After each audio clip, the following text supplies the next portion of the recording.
Alright, so as promised, this is my 2 cents when it comes to the conversation about used bookstores versus pirating ebooks. And are they one and the same? I'll offer a disclaimer up front in that I am going to probably take this conversation in a completely different direction, and I'm probably going to miss the bulk of the core conversation here. Because, frankly, watching Paperback Junky's original video, and watching some other response videos, and looking through the comments, I'm pretty sure it's a safe assumption to make that we are mostly all on board with the idea that a used bookstore is something worth supporting. It is something significant and important to the publishing industry, even if the financial transactions do not directly benefit the publisher or the author in any way, shape, or form, other than getting the book circulating. But once again, I entirely endorse indie bookstores, especially the non-chain ones that are just the mom and pop shops you find in your local town. If I agree with what most people I've seen are saying about used bookstores, and why am I making this video? Well, it's mainly because of the negative stigma around the concept of pirating ebooks. And this is where I'm probably going to diverge away from probably most of you watching this. With that caveat of already endorsing and supporting used bookstores, I'm going to practically exclusively talk about the concept of pirating ebooks and the misconceptions people may have about it. Now, unlike other discussion videos where I try to speak to my own personal experiences and observations, I will not be able to do much of that in this video, mainly because to date, I am still not a published author and I have no sales figures to draw upon. So I'm going to delegate a lot of this information to authors I know who are very successful in their industry and who have insight into this kind of phenomenon. So to begin, I'll say that up until March of last year, if this topic was something that we discussed, I would probably be on board with a lot of you with the idea that piracy is this nagging, malicious kind of thing that happens, and we would all be better off if it would just stop, if we found a way to prevent it. Amazon tries doing that with putting all the DRM into their ebooks, but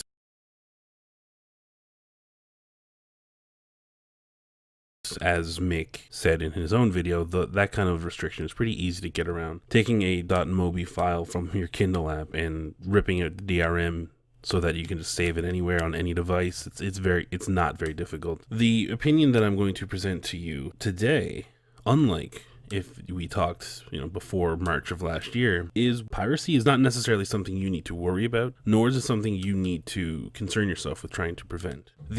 Listening to the Smarter Artist podcast, Johnny Truant tackled the question of, what do I do if someone pirates your work? It's about a 5-minute long episode, so I will link it below if you want to listen to it. They've also have a transcript on their website that you can read. I will link that as well below. But the 3 main points that he puts out there is, well, the first one is, it's like a hydra. If you chop off one head, it kind of pops up somewhere else if it's something that's in demand. This basically says, if your book is something that's very high in demand and it's being shared a lot, it doesn't matter if you take it down on one site or another site, it will come up again. If the demand is there and people want it, they are going to pirate it. You can't do anything about that. The second major point, and what I think is more important, is those pirates are not your customer. He makes a valid point here.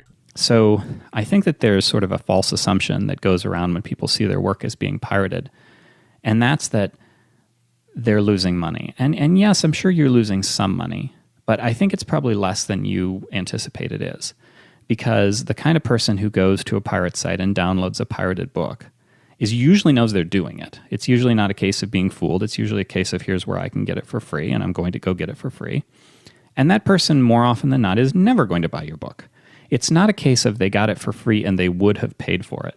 It's usually a case of they got it for free, and if they hadn't gotten for free, they would have gotten something else for free. That's much, much more common. People who want free stuff that they know is technically illegal and that they technically shouldn't be getting for free do not tend to be buyers. And so generally, it's not worth your time to worry about it. The final point that Johnny gets into is something I will come back to. For those in the indie world, you know who Joanna Penn is.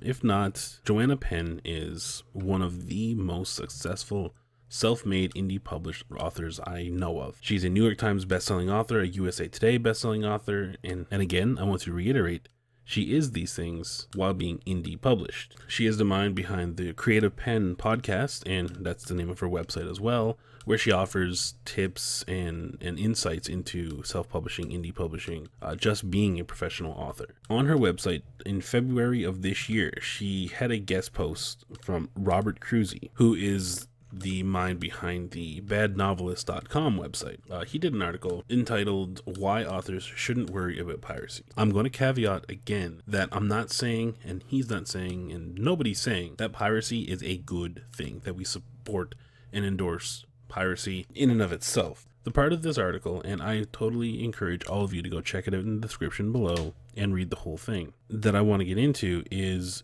the idea that piracy costs authors money is based on a mistaken premise. I'm going to read an excerpt from the article here that's going to accurately sum up what I'm trying to say about piracy. So here we go. The simplest way to calculate lost profits would be to multiply the number of pirate copies downloaded by the profits you stand to make per legal purchase. By this measure, if 1,000 people downloaded pirated copies of your book and you are making $2 per book, then you have lost $2,000. But this is a vastly misleading number. To see why, consider some common scenarios in which someone pirates your book. And here's the 3 scenarios. Scenario 1, Joe Freeloader. Joe Freeloader is browsing through pirate websites when he comes across an interesting book he has never heard of before.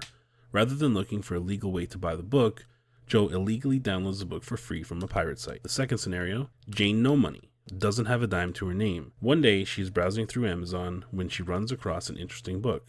She wishes she could buy it, but because she has no money, she ends up going to a pirate site and downloading the book illegally. Jim Jerkwad, scenario 3, has plenty of money, but he's a jerk who doesn't mind screwing authors out of royalties. He finds an interesting book on Amazon, decides he wants it, then downloads it from a pirate site. From there, Kroese goes on to highlight the fact that of those 3 scenarios, only one of them have you ever lost any money on, because both Joe and Jane were not going to purchase your book anyway. Joe never heard of it before, he only found it through the pirate site. And Jane just never had the money, so she never would have bought it. So in both of those scenarios, you didn't actually lose the cost of the book because they would not have been purchased anyway. Now Jim, he was an asshole, and if the bulk of pirated books were people like him, then there's a case to be made. But Kroese believes, as do I, scenario 1 and 2 are far more viable, far more frequent when it comes to the piracy of these kind of things, especially books, because books are not necessarily pirated as much as movies and television shows and music and things like this. But even in the case of Jim, so for all 3, this is a possibility. Yes, they download a book for free. But if you did your job right, you worked hard at it, you have a really compelling story, and you really win them over with it, then Jane, Joe, Jim, all of them, all it's going to take is for them to talk to their friends about this new book they just read. And who knows, their friend may make a legal purchase of it. Then there you go, that is a sale that would not have been caught otherwise. And even so on and so forth. If they tell a friend who tells a friend and 2 of them buy it, there you go, that's 2 sales because of 1 pirated copy. So I'm not saying that piracy is an overwhelmingly positive thing. I'm not saying that it's morally okay, but I'm just saying from an author perspective, it's not the end of the world. And in terms, it very well could lead to more word of mouth, more exposure, more eyes on your work, which as an indie or an unknown author, that's key. That's what you want. I'm working on my first book now. I am fully prepared for the fact that no one will even see my shit until I got maybe 3 or 4 books out there. I don't care about the sales of book 1 and 2 and 3. None of that's going to matter to me because I'm an unknown. I'm not going to be doing a lot of publicity for it, and it's going to take a while to get my name out there. So for me, it's going to be more important for people to read it, and if they enjoy it, to talk about it and to tell their friends and to develop a mailing list and develop fans and readers. That's more important to me than getting those sales. Mick touched on this in his video, that indie authors especially are notorious for their free content. And as an indie, perma-free, which means putting the book up for free permanently, is a very useful and commonly used tool for books in a series. You put out your first book at perma-free, you get people to enjoy it, and then your second, third, and fourth book you put up for a couple of bucks, and then you have somebody going through that funnel and reading all your books, and then you have 3 and 4 sales based on the strength of that 1 free book they received. So again, I'm not saying that there's no moral ambiguity here when it comes to talking about piracy, but just in the transaction of purchasing a book and the publisher/author not receiving any monetary reward for it, that doesn't make it a bad thing. It doesn't make it a bad thing for used bookstores. It doesn't make it a bad thing for piracy. It doesn't make it a bad thing for anything like that. The more eyes reading this book, the more possibility of benefit long term. And being a writer, being an author is all about the long tail. So do I think that pirating ebooks and used bookstores are the same? Well, from an author perspective, sure. Anything that gets that book into the hands of that reader is a potential positive. Now, do I pirate ebooks? Because I realize after speaking for well over 15 minutes about this topic and endorsing the idea of piracy, that this question can come up. And no, the answer is no. I do not pirate ebooks myself. In fact, I don't even really shop at used bookstores because there's not that many around. Most of my shopping is done at Chapters. It's done on Amazon online. And when I develop a rapport with an indie author, I will try and get it from their website or try and get it from them directly. That's the bulk of my purchasing. And it's for the reason highlighted in that article. For me to pirate a book, that would make me Jim Jerkwad because I find books in other ways. And I have the money to buy them when I get them. So yeah, I don't personally pirate books, but at the same time, I don't universally condemn the practice of it either, if that makes any sense. But anyway, that's pretty much all I got to say about it, without going around in more circles and making you all dizzy. As with all of these kind of videos that I make, I am really interested to hear what you guys have to say about it. There's already been quite a number of comments on this discussion in general, especially on Mixed channel, and they're all fairly insightful, but I am really curious what you guys have to think about this different kind of perspective when it comes to piracy in general. And my apologies if I've kind of went off the rails a bit and didn't touch about the comparisons between this and used bookstores, but like I said, when it comes to used bookstores, I do echo the sentiments of everyone else of how pertinent they are and how important they are. I just think that in the same context, ebook piracy can do a very similar job when it comes to the author or the publisher perspective, but when it comes to just the strength of the industry and the demand for physical copies of books and things like this, used bookstores are paramount. So by all means, keep supporting your local used bookstores and pirate only if you need to. But that's it for me. Let me know what you guys think. I'll see you soon. Cheers. The fact that people will copy the stuff that they like is not a problem. It's a fact. Problems are things you can change. Facts are things you have to get used to.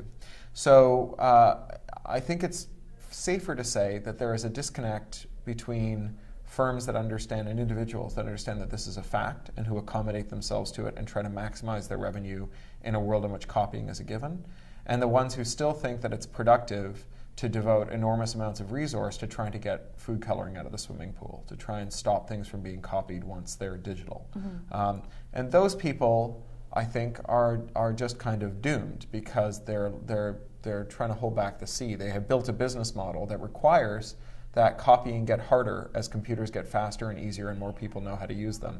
That's not going to happen, right? This is as hard as copying gets. Like here we are in 2013. This is like the hardest day for the rest of time for copying, right? Like your grandkids will marvel at how hard copying was in February of 2013.